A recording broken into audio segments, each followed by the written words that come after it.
Hey there, awesome folks. Welcome back to the channel. Let's chat about something we've all felt at some point.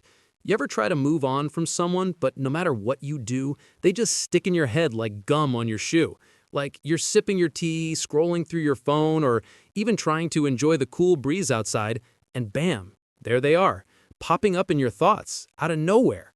Maybe it's an ex who still lingers, a friend who faded away, or someone you never got to say everything to. It's that feeling where you go, okay, I'm done with this, but then you're secretly checking their last online status or replaying old memories late at night. I totally get it. It can drive you up the wall, right?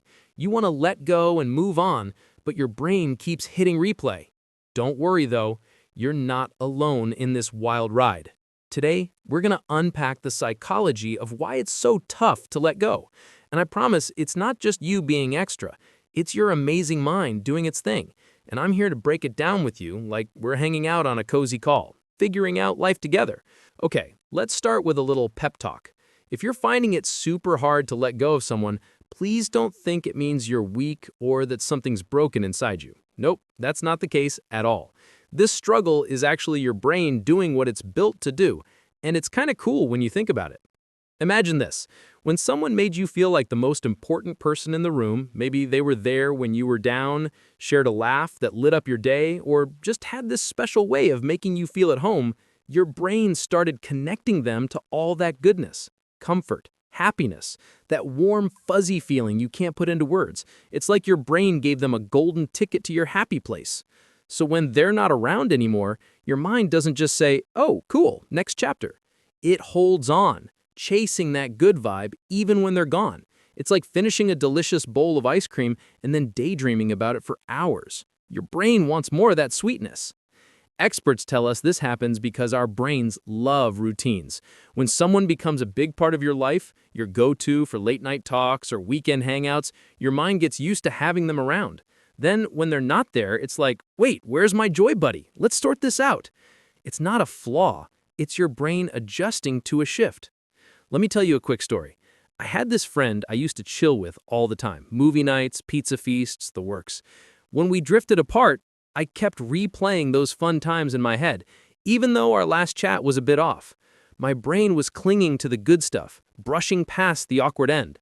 Does that sound like something you've been through? Maybe it's a past love where the sweet moments outshine the tough ones, or a friend you miss despite the silence. It's super normal, and we're going to dig into why it feels so sticky as we go. Now, let's talk about why your brain can be such a stubborn little buddy. Have you ever watched a movie that ended with a cliffhanger, leaving you hanging, and then spent days, maybe even weeks, thinking about it? You're lying in bed, tossing and turning, imagining what happens next, or scrolling through forums for clues. Your brain does the exact same thing with people. When a relationship or friendship ends without a tidy wrap-up, maybe there was no big goodbye or you're left with a bunch of what-ifs, your mind hates it. It's like pausing a show on the best part and leaving it there. Your brain keeps replaying it, trying to finish the story. This quirky brain habit has a name. Psychologists call it the Zeigarnik effect. Don't let the fancy term scare you. It's pretty simple. It's the idea that our brains love to close the loop on things. If something's left hanging, like a puzzle with a missing piece, a book you never got to the end of, or a series that dropped off mid-plot, your mind keeps working on it, even when you're not actively thinking about it. With people, it's the same deal. If you didn't get that final chat or a clear reason why things ended, your mind keeps spinning, trying to figure it out. It's like your mind's inner detective refusing to take a break. I've been there myself. I had this coworker I used to grab coffee with all the time. Great talks, shared laughs. Then one day we just stopped connecting. No drama, no fight, just quiet. For weeks, I'd catch myself wondering why or what I could have done differently. My brain turned it into a little mystery I couldn't solve. It's exhausting, isn't it? But here's the upside. Knowing this is a natural brain thing can be your first step to taking charge. We'll get to how to handle that soon. Stick with me. All right, let's get real and cozy for a minute, okay? Have you ever felt that tug of war inside you, like your mind saying, yep, it's over, time to move on, but your heart still sneaking a peek at their last scene on WhatsApp or wondering if they're missing you too? It's like your head and heart are having a little debate, and neither wants to give in. That's the classic showdown of logic versus emotion, and it can feel like a roller coaster. Your mind might have the facts straight, like maybe they've moved on or the bond has faded, but your feelings? They're lagging behind, holding on to hope, hurt, or a bit of both. This happens because emotions and logic don't always dance to the same tune. Your mind can process things pretty fast, like they haven't replied in days, it's time to let go. But your heart is like, whoa, hold on, I need to catch up. It takes time for those feelings to line up with what your head knows, and that's why you might find yourself daydreaming about them while doing dishes or feeling a sting when their favorite song plays. It's not odd, it's just how we're made. I've walked that path too. After a breakup, I'd tell myself, I'm good, I've moved on, only to catch myself late at night scrolling through old pics or rereading texts. My logic was ready, but my heart was still processing the goodbye. It's like training a puppy to sit. It takes patience and a few treats. Be kind to yourself about it. We'll talk about how to help your heart catch up a little later, so keep chilling with me. Let's switch it up and dive into something super cool, the science stuff. When you were close to someone, your brain was basically throwing a huge party. It released this awesome thing called dopamine, which is like the feel-good chemical that makes life brighter. Think of it as a reward button. Every time you shared a laugh, got a sweet text, or just felt that special connection, your brain went, yes, more of this awesome sauce. It's like being around them felt like a natural high, like floating on a cloud of happiness. But here's the twist. When they're out of your life, your brain starts missing that dopamine rush. It's like it's craving its favorite dessert and can't find it anymore. Sometimes you might think you're missing the person themselves, but really, it's that chemical buzz they triggered that you're longing for. It's not about them being perfect, it's about the good vibes they sparked in your head. I noticed this with a gaming pal I had at once. We'd stay up late, winning matches and joking around, and I felt like a champ. When we stopped playing together, I missed those epic nights more than I missed him. My brain was hooked on the dopamine, not just the friendship. Pretty wild, huh? Knowing this can help you see it's not all about them, it's your brain's chemistry playing a role. Let's keep exploring.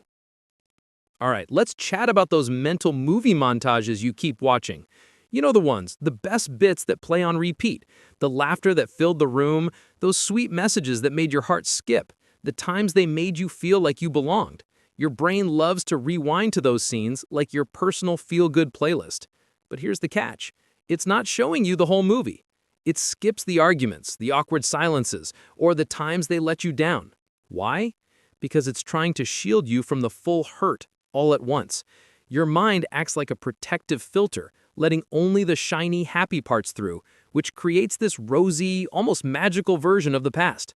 But that can keep you stuck because you're holding on to a dream that might not be a reality anymore. It's like watching a vacation highlight reel, but forgetting the rainy days. I did this with an old crush. I'd replay every kind word they said, totally blocking out how they'd vanish for weeks. My brain was my bodyguard, but it also kept me tied to a fantasy. It's a normal trick your mind plays, and spotting it is a big step towards freedom. We'll get to some ways to break that loop soon, promise. Here's where it gets a bit intense. Letting go can feel downright scary, can't it? Starting over is like stepping into a foggy forest. You can't see what's ahead, and that unknown can feel heavier than the pain you're already carrying. It's like, sure, this hurts, but at least I know this hurt. Holding on might feel like a safety net because it's familiar, even if it stings. A lot of us hold on because letting go feels like we're losing a chunk of who we are. Maybe they were your go-to for late-night talks, your cheerleader for big dreams, or even a mirror to your identity. The idea of rebuilding without them can feel like starting a puzzle with half the pieces missing. I felt this when I lost touch with a study buddy. Those late-night study sessions were my rock, and without them, I felt unmoored for a while. But here's the good news. That fear is totally normal, and it won't stick around forever. It's just your mind adjusting to a new scene in your life story. We'll talk about how to step into that fog with confidence next, so keep listening. Let's pause for a moment of real talk, okay? If you're sitting there missing someone right now, please don't be hard on yourself. You're not weak, and you're definitely not broken. You're human. Feeling this way just proves you loved, cared, or connected with someone on a deep level. And that's a beautiful, brave thing, even if it's painful right now. Healing isn't about wiping them from your memory like a deleted file. It's about learning to stand tall without needing them to feel complete. Think of it like outgrowing an old favorite hoodie. It was cozy, but now you're ready for a jacket that fits the new you. You're not losing a piece of yourself, you're carving out space for a stronger, brighter version. I used to think I'd never bounce back from a fallout with a close friend. I'd replay our memories and feel stuck. But with time, I saw I wasn't shattered, I was growing into someone new. And you will too. Let's move into some practical ways to help you heal. Let's do this together. All right, let's get to the fun part, how to start letting go without feeling like you're climbing a mountain in flip-flops. These are small, friendly steps, like little breadcrumbs to guide you out.